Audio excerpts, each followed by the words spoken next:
Hi there, I'm Maura. I once believed dreams could speak louder than silence, until my parents laughed at mine. I pitched them my vision, my future, and they treated it like a joke. A joke they proudly shared with everyone but me. That was just the beginning.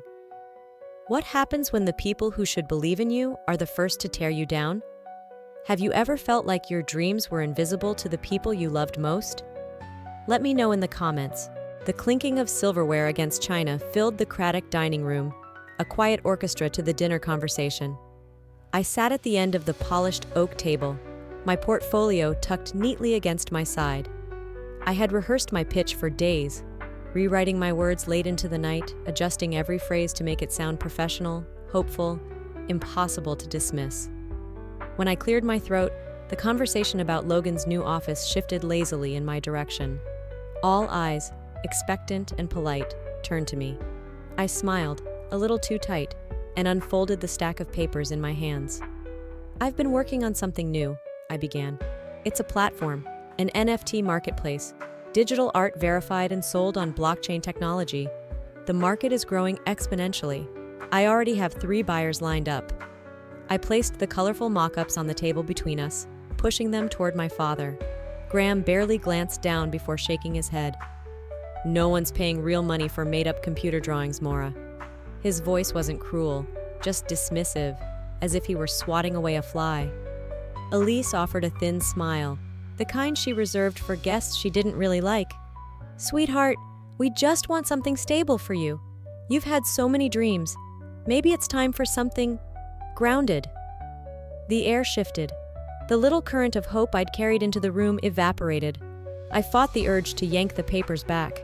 Instead, I sat straighter, steadying my voice. "It's already real. NFT sales have generated billions globally. I've run the numbers. I'm asking for a small investment, nothing reckless. Just a chance." Logan smirked into his wine glass. Dahlia scrolled idly on her phone. Graham chuckled. "Maybe you should sell coloring books to daycare centers instead. Might have better luck." The laughter was low, not malicious, but it cut through me sharper than anything they could have shouted.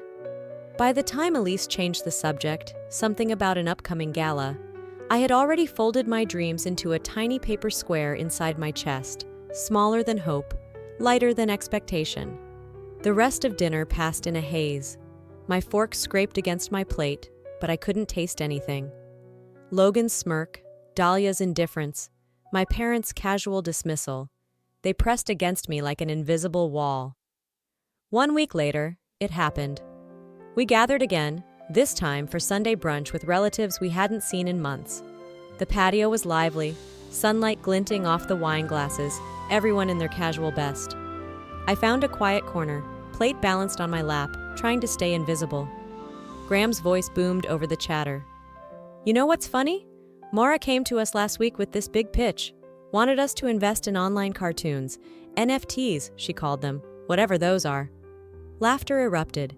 Even Aunt Miriam, the kindest of them, covered her mouth, trying, and failing, to hide a smile. Dahlia piped up, voice gleeful. She had printouts too, like a PowerPoint for kindergarten. I felt the eyes turning toward me, the polite chuckles slipping into pointed amusement.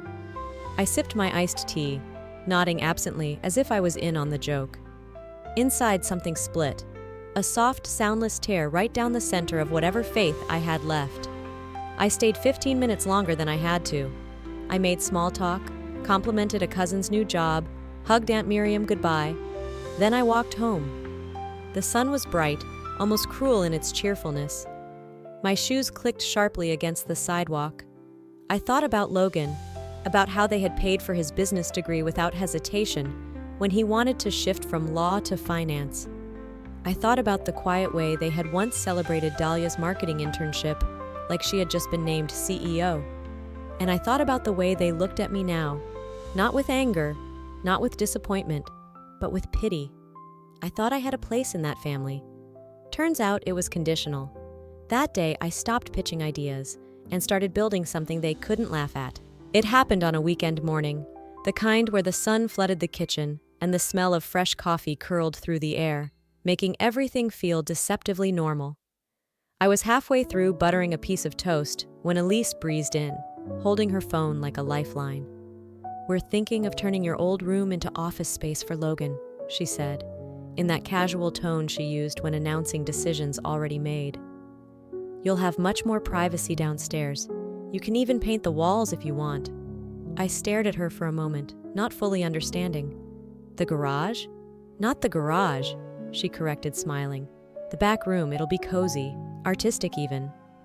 The back room, a space that still smelled faintly of old paint cans and the ghost of the cat that had died years ago. Dust motes danced in the sunlight as I stepped inside later that afternoon, surveying my new home. The only furniture was a cracked folding table and a rickety metal chair. I set my 2 boxes down carefully, each one a small, stubborn act of dignity. From the top of one box, I pulled a printed copy of my first successful digital piece, the one that had sold for $1,200 before anyone in this house even knew what an NFT was. I pinned it to the far wall, the only splash of color in the bleak gray space. Graham wandered in as I finished. He leaned against the doorframe, arms crossed, surveying my tiny gallery with a disinterested frown. "Don't turn this into some kind of gallery, okay?" he said, voice dry. He didn't wait for my response. He just walked away, leaving the air colder than it had been when he arrived. I spent the next hour rearranging my few belongings into some semblance of a living space. A blanket on the chair, a makeshift shelf from old milk crates, a lamp with a broken switch that flickered if I breathed too hard. But it wasn't the room that hurt most. It was what it represented. A message louder than words. "You don't belong upstairs with the rest of us." A week later, the confirmation came in the form of laughter. Elise was hosting a group from church, women in pastel cardigans who smelled like lavender and approval. I stayed hidden behind the thin curtain that separated my studio from the main part of the garage, sketchpad in my lap, headphones loosely draped around my neck, but not playing anything. "And this," Elise said, sliding the garage door open with a flourish, "is where we keep our in-house digital Picasso." Laughter. Not the cruel, sharp kind. The light, indulgent kind. The sort reserved for quaint things, like homemade jam or children's finger paintings. I pressed my pen harder against the page until the tips snapped. They didn't even know I was there. Or maybe they did. Maybe that was the point. That night, long after the house fell into a gentle silence, I sat cross-legged on the concrete floor, my sketchbook balanced on my knees, and a flashlight gripped between my teeth. I scribbled a single sentence across the top of the page. My parents gave Logan an office. They gave me a utility closet. I stared at the words, the letters wobbling in the beam of the light. Then I underlined them, once, slowly. I wasn't just being excluded, I was being erased. As I flipped to a fresh page, I didn't write a plan. I didn't chart out a revenge strategy or list steps to success. I wrote a promise. I will find a way out, even if they never open the front door for me again. Brunch was Dahlia's idea. She chose a sunny little cafe in Midtown, a place lined with succulents and light bulbs in mason jars, the kind of place that seemed designed for curated smiles and candid photos. I picked at my omelet, half listening to Elise recount some charity gala she had helped organize. Across the table, Dahlia waved down the server with a flourish, flashing a bright, magnanimous smile. "Let me cover this one," she said, loud enough for the surrounding tables to hear. Elise beamed. "Dahlia's always so responsible." I forced a smile, biting down on the inside of my cheek. As Dahlia signed the check, I noticed her casually angling her phone, snapping a quick photo of the receipt, framing it perfectly against the half-empty coffee cups and polished table. I said nothing. I didn't have the energy. On the drive home, my phone buzzed relentlessly against the passenger seat. At a red light, curiosity got the better of me. There it was, Dahlia's latest post, a sun-drenched shot of the brunch table, the caption dripping in performative kindness. "Helping out our struggling genius hash, family first hash, support artists." The comment section bloomed with praise. "So sweet. You're such a good sister. An angel on earth." I didn't respond. I didn't like the photo. I didn't even screenshot the comments. But I did screenshot the post itself, tucking it into a folder on my phone I hadn't named yet. 2 weeks later, The Craddock clan gathered again, this time at a low-key Italian place Logan recommended, a place where the bread came in paper bags and the menu was handwritten daily. Halfway through the meal, as Dahlia sauntered up to pay the bill, I excused myself to the restroom.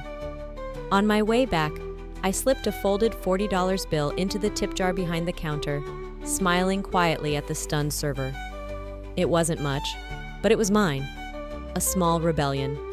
By the time I returned to the table, Dahlia was already back, scrolling through her phone, smirking. I caught her out of the corner of my eye. She stood, stretched leisurely, and made her way back to the counter. I watched, heart hammering, as she plucked my $40 tip from the jar and slid it back into her purse. When she returned, she leaned down, her voice low and sticky in my ear. "No need to act like you can afford it," she whispered. "Don't embarrass yourself." I didn't answer. I couldn't. Something heavy settled in my chest, something colder and sharper than anger. That night, in my garage-turned-bedroom, I sat on the floor with my laptop balanced on my knees. I stared at the brunch photo Dahlia had posted, at the tidy narrative she had built around me, the struggling artist, graciously propped up by her benevolent, successful sister. I deleted the photo from my gallery. I kept the screenshot. In my sketchbook, under a drawing I had abandoned months ago, I wrote, "Never give them anything they can use in their story, not even gratitude." Then, in the blue light of my laptop, I typed LLC creation without parental input into the search bar. If they were going to write a story about me, I decided, it wasn't going to be the truth. It was going to be their mistake. The email arrived late on a Tuesday night, slipping into my inbox between discount flyers and appointment reminders. I recognized Logan's name immediately, the subject line sterile. Interesting read. Curious, I clicked. It was an article titled, "5 Reasons to Quit Dreaming and Get a Real Job." The kind of piece that mocked people like me, creatives who dared to believe they could shape a life from something intangible. Below the link, Logan had written a note, neatly formal. Maybe this will finally knock some sense into her before the next family gathering. The recipients weren't limited to just my parents. The thread included cousins, uncles, aunts, anyone with the last name Craddock or married to it. Everyone, it seemed, except me. Except Logan had made a mistake, or maybe he hadn't, and left my email on the chain. I closed my laptop without replying. There was nothing to say that wouldn't shrink me even smaller. The following Sunday, I arrived at the Craddock house for a casual family dinner. I walked into the laughter, the warm clink of glasses, the aroma of roast chicken and rosemary. If they were embarrassed about the email, no one showed it. No one mentioned it. No one apologized. Instead, they toasted to Logan's new office expansion. Elise clinked her glass to his with watery pride.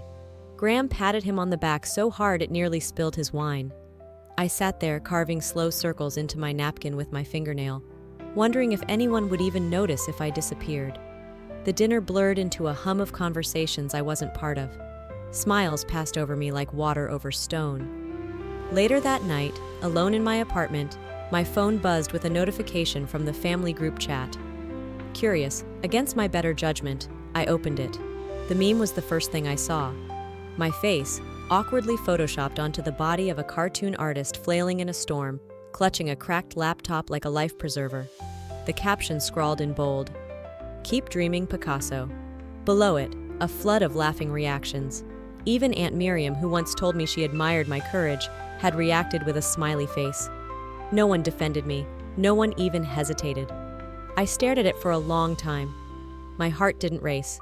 My hands didn't shake. It was worse than anger or sadness. It was a hollow, aching nothingness. I scrolled back through old emails, searching for proof that this wasn't how it had always been. There was one from years ago. Graham wiring Logan $5,000 for his business school applications without blinking. I remembered asking for $3,000 to help set up my NFT platform. I remembered the way the conversation had shifted immediately to the risks of chasing hobbies. I remembered being laughed at. Now I was a meme. I closed my laptop slowly, as if any sudden movement might shatter what little was left of me. "They won't be laughing when I'm done," I whispered to the empty room. It wasn't a threat. It wasn't even a promise. It was a certainty. The kitchen smelled of lemon polish and fresh muffins, the usual Sunday illusion of warmth. I rinsed my coffee mug and turned, finding Elise waiting by the counter with a cautious smile, the kind that made me instinctively brace. "You know," she said lightly, "it might help if you talk to someone." I tilted my head, pretending I didn't understand. "A counselor," she clarified, her voice dripping with concern. "Someone who can help you process why you keep turning away good opportunities. Logan's startup, for example." Across the room, Graham nodded, ever the silent ally when it came to gently corralling the family's black sheep. "It's not about judgment, honey," Elise added, laying a manicured hand on my arm. "We just want you to have a real shot at success. Maybe someone objective could help you see the bigger picture." My jaw ached from how tightly I clenched it, but I said nothing. I smiled, small and brittle, and excused myself to the garage-turned-bedroom. Later that week, I checked my email, expecting spam or bill reminders. Instead, I found a thread forwarded accidentally, or perhaps intentionally, from Elise's account. Subject: concerned about Maura's future. I clicked. It was an email Elise had sent to half the family tree, sharing excerpts from our private conversations about my business ideas. She described my career path as unstable, my choices as delusional, and suggested perhaps group input could help steer Maura back toward reality. There were responses: cousins weighing in with job suggestions at call centers, a distant uncle offering the name of a great therapist. They were diagnosing me behind my back, dissecting me like I was a frog on a tray. I closed the laptop without finishing the thread. I didn't need to read more. I already knew. The next dinner was formal, a quiet celebration for one of Logan's latest promotions. I wore black, part armor, part invisibility. Dessert came, a thick chocolate cake that smelled like the ones Elise used to bake when I was a child. For a moment, I almost relaxed. Then Elise cleared her throat. "I thought," she said brightly, pulling out a stack of papers, "we could get some fresh perspectives." She passed them around. Printed emails, my dreams, my fears, my stubborn defenses, circulating between hands that held them like they were contaminated. The table buzzed with murmured advice, careful sympathy. "I'm sure she means well. Maybe a little structure would help. Art's nice as a hobby, but not everyone can make a living." I didn't move. I didn't speak. I sat there feeling like a patient in a psych ward being discussed by a panel who had never met her, but were convinced they knew exactly what was wrong. After dinner, I went back to my basement room. The door closed with a soft click that felt more final than any slam. I opened my laptop and created a new folder. Named it in all caps, Exit Plan. Inside, I drafted silent milestones, open new bank accounts, move investments offshore, establish silent partnerships under a pseudonym, build something too big to tear down, even if no one saw it coming. They think they're diagnosing a failure. I'm documenting my escape. The Sunday afternoon sun poured through the living room windows, bathing everything in a glow that made it harder to breathe. I was gathering my keys from the side table when I heard Graham's voice drifting in from his study, casual and too loud not to be intentional. "No, just a favor," he said into the phone, chuckling. "Want to make sure my daughter isn't laundering crypto art. You know how these things are nowadays." I froze, keys suspended midair. The laugh that followed was low, conspiratorial, the sound of an accusation so deep it didn't need evidence. It was enough that he had planted the seed, with someone who had the power to dig. I left quietly. No slammed doors, no confrontations, just a quiet click behind me as I walked to my car and sat in silence, staring at my hands resting on the steering wheel. In my world, silence was a defense. In theirs, it was a weapon. 3 days later, the evidence came to me like a poisoned gift. Screenshots flooded into my inbox, sent anonymously from a cousin who hadn't spoken to me in years. Group chat snippets, laughing, speculating. "Maybe she has a benefactor," one cousin joked. "Or a few," another added. The worst came from Dahlia, over brunch with a few distant relatives. "Maybe she's just really good at networking, in expensive hotels." A wink emoji punctuated the sentence like a blade. The comments section lit up with laughing faces, champagne glasses, sly remarks. I stared at the screen until the words blurred, until my own name looked foreign. They weren't just laughing anymore. They were rewriting my story, one rumor at a time. I wanted to scream. Instead, I pulled my laptop onto my knees and opened a blank spreadsheet. In one column, I listed every major sale I had made: artworks, NFTs, partnerships. In another, the payment receipts. In another, the contracts. Every dollar earned, every transaction clean. I wasn't just going to defend myself. I was going to build a fortress of facts. Late into the night, the only light in my room was the glow of the screen and the steady flicker of resolve hardening inside me. I created a secure cloud drive, naming it something simple but undeniable: evidence, if they ever try to destroy me. As the clock ticked past midnight, I stared at the final file upload and whispered into the silence, "They built a rumor. I'm building a record." The restaurant pulsed with low music and clinking glasses, a symphony of muted wealth. We were seated at a long table tucked beneath a chandelier, the kind of place where the menu didn't have dollar signs and the waiter wore a tie nicer than anything in my closet. The dinner was, officially, a celebration for Logan's latest promotion. In reality, it felt like a coronation, everyone positioning themselves closer to the heir apparent. I sipped my wine slowly, feeling the insulation of detachment growing thicker with every course. When the dessert plates arrived, tiny towers of sculpted sugar, I spoke, quietly, carefully. "I sold my first NFT series for $50,000, I said, setting my fork down with deliberate ease. The table stilled. Graham froze, his glass halfway to his lips. Elise blinked, slowly, like trying to focus on something that didn't quite compute. Logan's fork clattered against his plate. The silence stretched, long and brittle. Then Graham chuckled, dry and dismissive. "And yet, here you are," he said, gesturing around with a lazy hand. "Still renting an apartment?" A few chuckles, a few awkward glances. The moment shriveled and collapsed before it even had the chance to breathe. I stared down at my dessert, the sugarwork melting under the heat of the room. Dahlia leaned forward, glass raised high, her voice slicing through the awkwardness like a blade. "To Maura!" she announced, laughing too loudly. "The digital Mona Lisa! May your next imaginary collection fetch double." The guest chuckled, a low wave of indulgent amusement. Someone at the far end murmured, "Bless her heart." I swallowed the last of my wine in one burning gulp. No one said congratulations. No one asked about the artwork. No one wanted to know the story behind the numbers. I wasn't a person with achievements worth celebrating.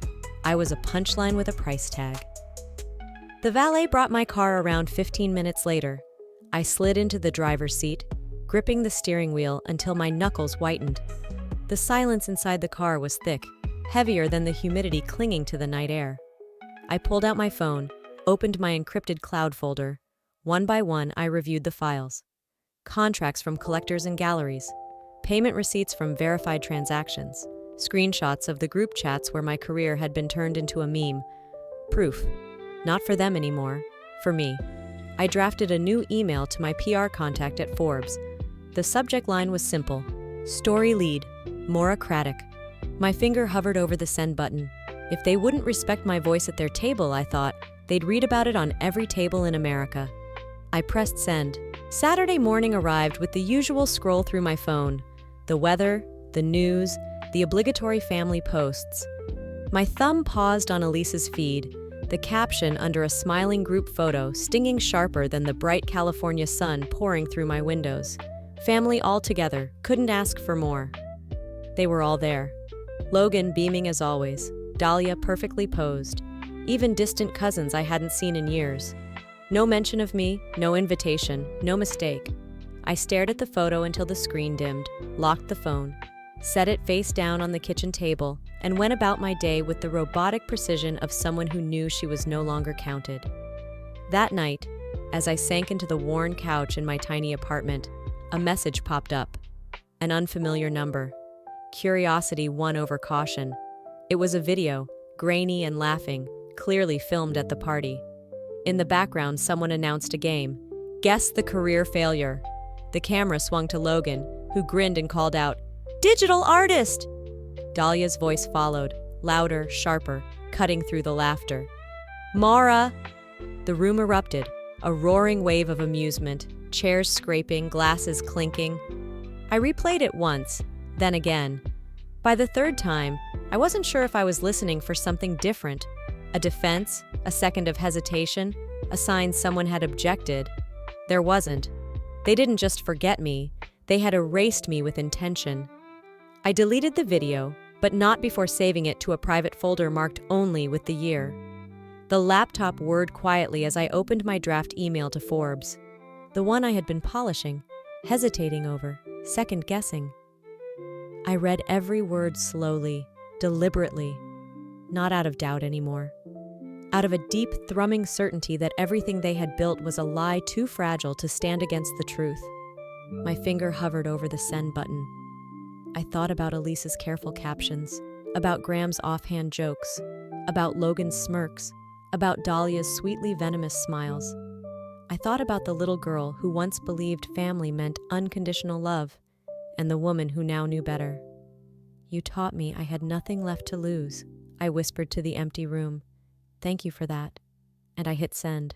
The first vibration of my phone woke me before the sun did, then another, and another, until the whole nightstand seemed alive with it. I reached over, bleary-eyed, and caught the screen flashing one word again and again: "Congratulations." I sat up slowly, blinking against the early light, and opened the first notification. Forbes, the silent billionaire, how a family's black sheep built an empire. My name was in the headline, my face in the article photo, standing in front of one of my best-selling pieces, the city skyline blurred behind me, like a crown I never needed them to place. I scrolled through the article, heart thudding not with fear, but with a strange, steady calm. Every word was true, every figure backed by contracts and receipts, every rumor they had ever whispered about me reduced to dust between my fingers. By noon, my phone had 147 missed calls. Graham, Elise, Logan, even Dahlia. Their voicemails bled into one another. Strained apologies, rushed excuses, half-formed invitations to talk things through. I didn't listen to any of them. I watched the phone ring, and then I watched it stop. In the distance, planes traced lazy arcs across the sky, ferrying passengers toward a future I had already claimed for myself. 2 days later, the family reunion, rebranded as a celebration, took place on the private island I had bought a year ago when my second platform went public. Rolls-Royces met them at the airstrip. Private jets gleamed under the sun. Staff in tailored uniforms handed out glasses of champagne that cost more than Graham's monthly pension. And there I stood, waiting at the entrance of the island's grand hall, beneath a screen that looped images from my journey. Photos of my early sketches, dismissed at dinner tables, screenshots of the group chats, the memes, the laughter, contracts from Sotheby's, from Christie's, from private collectors whose names my family would recognize, but who would never return their calls. I watched their faces pale as they passed display after display of the truth they had refused to see. Graham tried first, as I knew he would, clearing his throat, standing a little taller, formal and rehearsed. "We owe you an apology, Maura. We just didn't realize." Elise's eyes shone with tears, but her hands stayed clutching her clutch bag, white-knuckled and trembling. I listened, silently. When they were done stumbling over half-finished apologies, I answered in the same tone I might use to close a business deal. "I forgave you already," I said. "I just didn't invite you back."